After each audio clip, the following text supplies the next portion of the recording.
When my wife came home from Italy, she stood on our porch with her designer suitcase, staring at a deadbolt that didn't recognize her key. The porch light buzzed.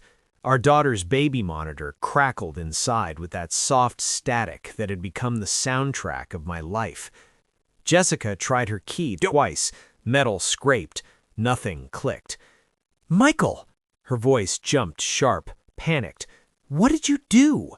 I kept the door chain on and held up a manila folder against the glass.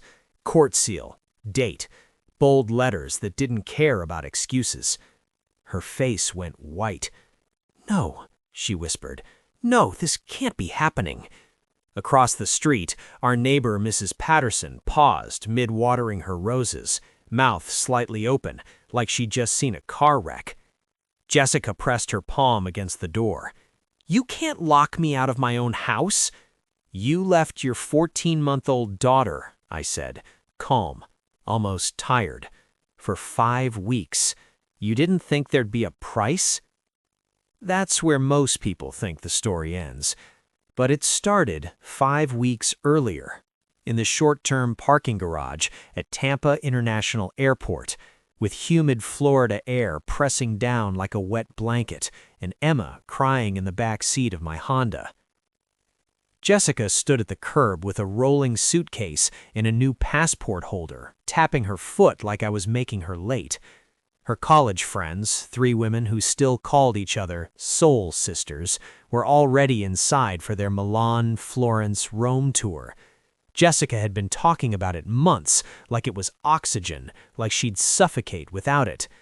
Emma was strapped in her car seat, cheeks flushed, fists opening and closing. She could feel it. Babies always can. "Jessica," I said, keeping my voice low, "it doesn't have to be 5 weeks." She stared past me at the sliding doors. "Michael, don't start." "Start what? Asking my wife not to fly to Europe while I work 60-hour weeks and take care of a baby alone?" She finally looked at me, that hard shine in her eyes, the one that meant she'd already decided. "She's your daughter too," she said. "That's not the point," she interrupted. "The point is that I've been drowning.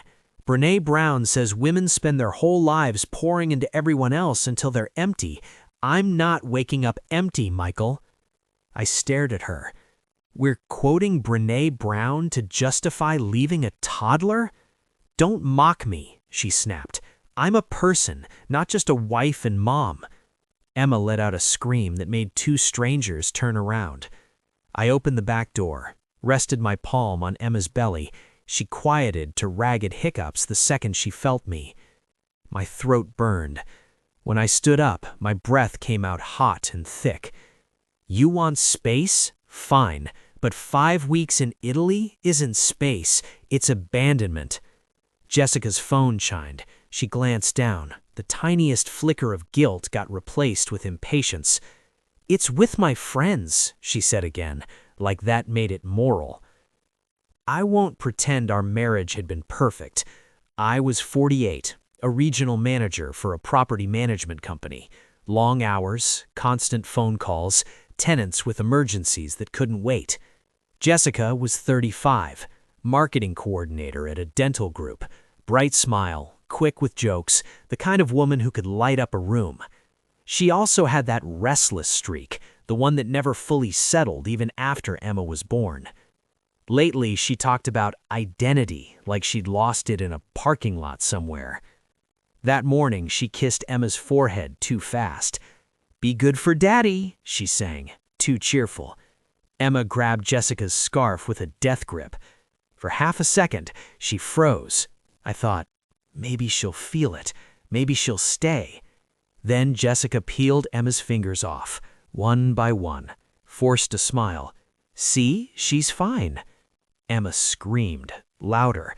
Jessica yanked her coat straight, lifted her suitcase. "I'll FaceTime every day." "Okay," I said. "And when the time difference hits and Emma's teething at 3 a.m.? Jessica rolled her eyes. "You always do this. You make everything heavier than it has to be." "It is heavy." For a moment, airport noise blurred, wheels on concrete, distant announcements, car doors slamming. All I heard was Emma crying and my own heartbeat. Jessica stepped closer, touched my arm, light like a stranger. "Michael, I just need a break. Don't punish me for needing a break." Punish, like she was my father, like she was asking permission instead of leaving responsibility. I wanted to beg, I wanted to yell. Instead, I swallowed everything, because Emma was watching me through wet lashes, and I refused to give her a father who falls apart in a parking garage. Jessica backed toward the doors. "Text me when you get home." Then she turned and walked away, without looking back. I stood there until the sliding doors swallowed her up. Emma's screaming softened into hiccups. I reached back and squeezed her tiny hand. "Okay," I whispered. "It's you and me, kiddo." On the drive home, the radio played something cheerful, like the world hadn't changed. My phone buzzed at a red light. A picture. The terminal. Jessica's caption. "Finally breathing again. Airplane." I stared at it long enough that the guy behind me honked. That was the first time the thought landed in my chest. Not revenge yet, just a clean, cold kind of truth. If she wanted 5 weeks like she didn't have a family, then I was going to stop pretending she did.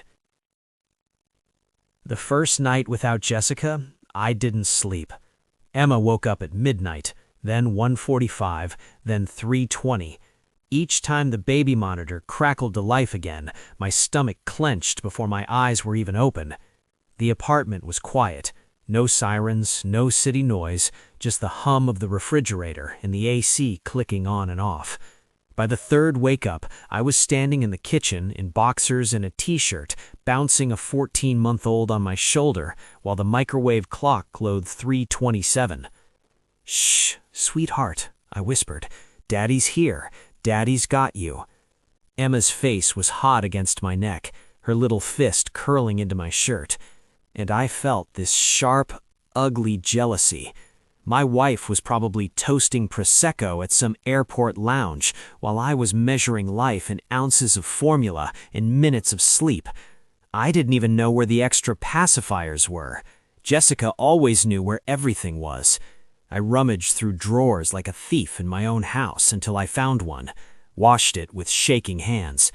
Emma finally latched onto it with desperate relief. That was the first thing I learned. You can't take a break from a baby. You can only leave someone holding the weight. By day 4, my body started running on fumes. Everything felt too loud, too bright, too close, and I still had to go to work. Regional manager meant phone calls at all hours, maintenance emergencies, tenant complaints, inspections. My phone never stopped. Leak in Unit 12. AC out in Building 3. Lock broken on the storage area. On Monday, I brought Emma to the office with her diaper bag slung over my shoulder like I was hiking Everest. My assistant manager, Tony, 62, the kind of guy who smelled like coffee and WD-40, looked up from his clipboard. "Where's Jessica?"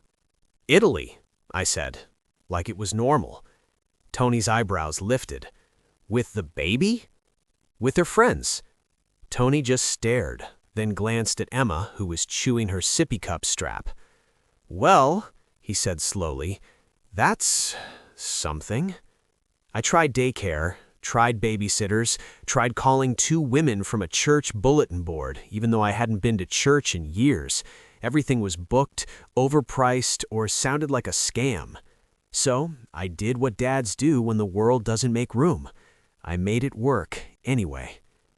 I kept Emma in the office for a few hours, then drove her to my mom's place across town, then raced back to handle a plumbing emergency while my phone buzzed and my head pounded. By the end of the first week, I'd missed 2 conference calls, mixed up work orders, and forgot to sign vendor invoices. My boss, Greg, pulled me aside in the parking lot. "Michael," he said, rubbing his temples, "I'm sorry about Jessica being wherever, but I need you sharp." "I'm trying." Greg nodded. Not unkind. "Try harder.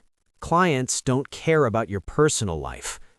I wanted to tell him clients didn't care about Emma's fever either, but I just nodded, swallowed it, because pride doesn't pay rent.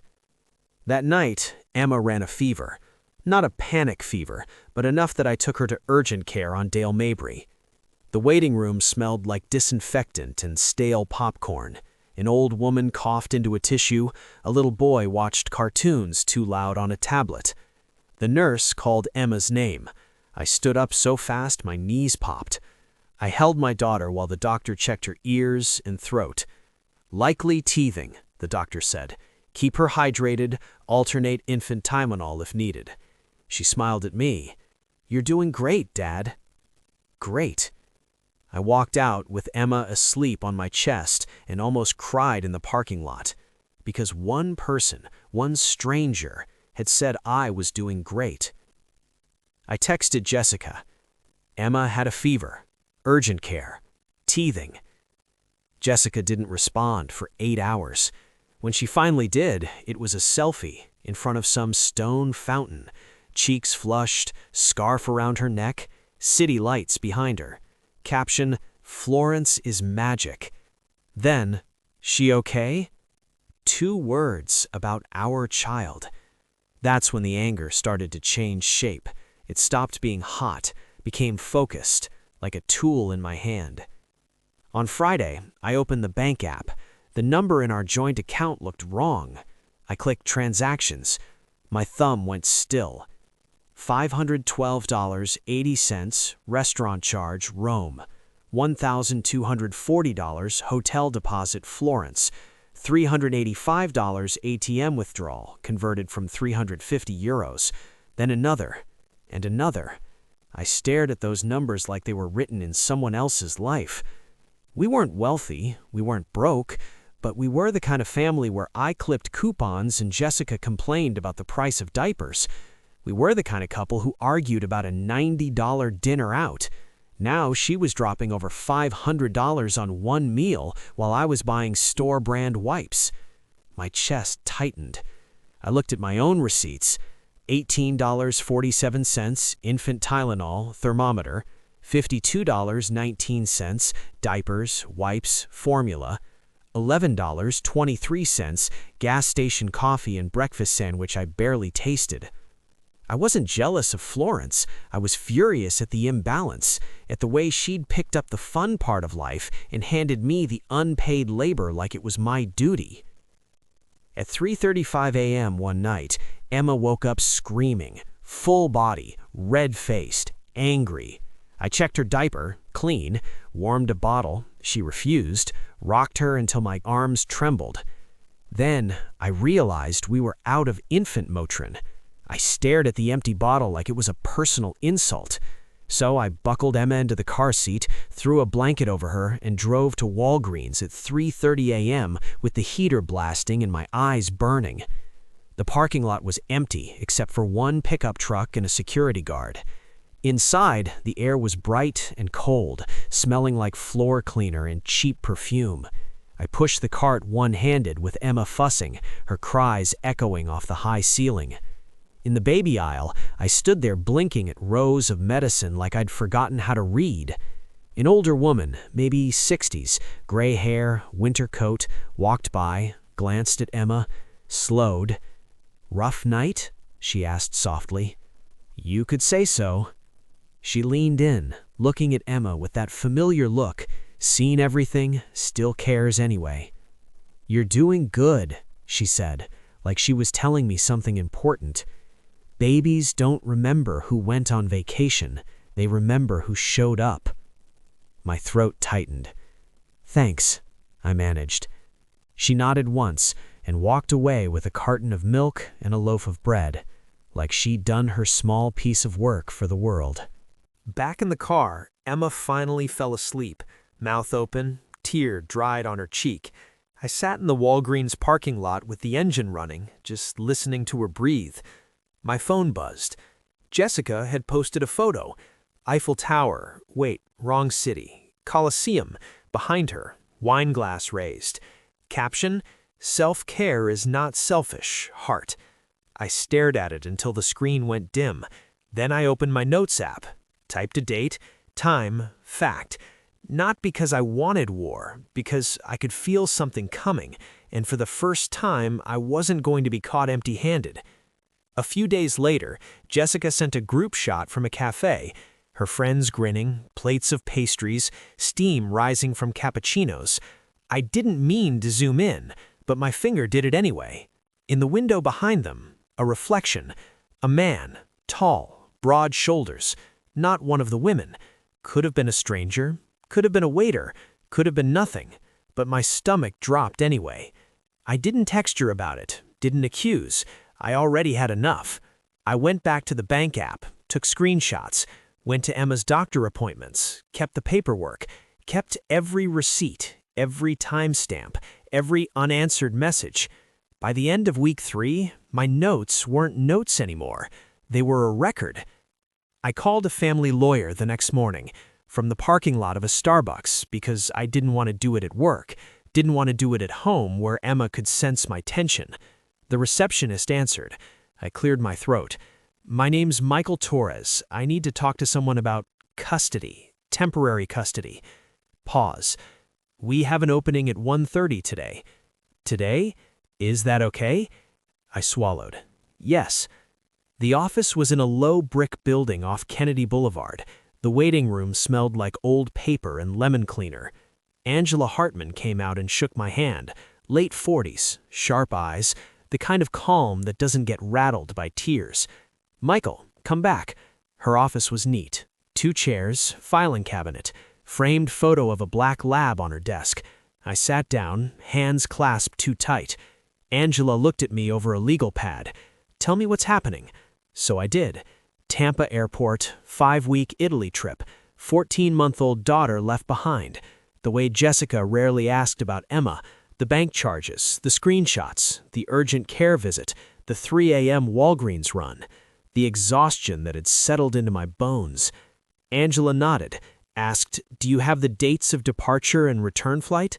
Yes, I pulled them up like a kid with homework. She left on the 8th. She's supposed to come back on the 12th. Any written agreement about childcare while she's gone? No, she just left. Angela's pen tapped once. Okay, and you've been the sole caregiver since then? Yes. She leaned back slightly. Michael, I want to be clear. The law doesn't punish people for going on a trip, but it does care about patterns of responsibility, especially with a child this young. I exhaled, shaky. I'm not trying to destroy her. Angela's voice stayed even. Then don't, but protect your daughter. Courts reward documentation, not good intentions.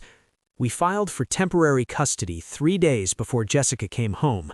Emergency hearing based on abandonment of parental duties. I had bank statements, text screenshots, doctor records, daycare receipts, a sworn statement from my mother about the nights Emma stayed with her, even a voicemail Jessica left saying she just needed to not think about mom stuff for a while. The judge reviewed it in chambers. When Jessica's return flight landed, she had no idea until she stood on our porch, staring at a lock that didn't know her anymore. The hearing was 2 days later. Jessica showed up in a blazer, hair perfect, eyes red. The judge, a woman in her 50s with reading glasses on a chain, looked at both of us.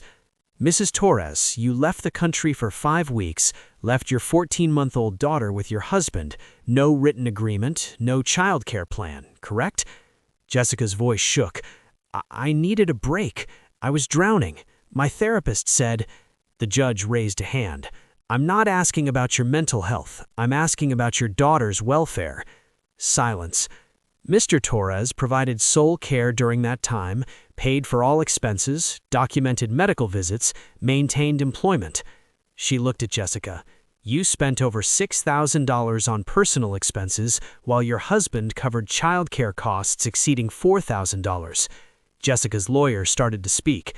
The judge cut him off. I'm granting temporary primary custody to Mr. Torres, pending further review. Jessica's face crumpled. The gavel came down. That night, I sat in Emma's room, watched her sleep, her little chest rising and falling, her hand curled around a stuffed giraffe. I didn't feel triumph. I felt exhausted relief. because the system had finally said what I'd known all along. Showing up matters. Not the Instagram captions, not the self-care quotes. Showing up. At 3 a.m., with a fever, with no sleep, with no applause. That's what being a parent means. And Emma, my daughter, would never have to wonder who chose her, because I already did, every single day. If this story reminded you that responsibility doesn't take vacations, share it with someone who needs to hear it, because sometimes the hardest job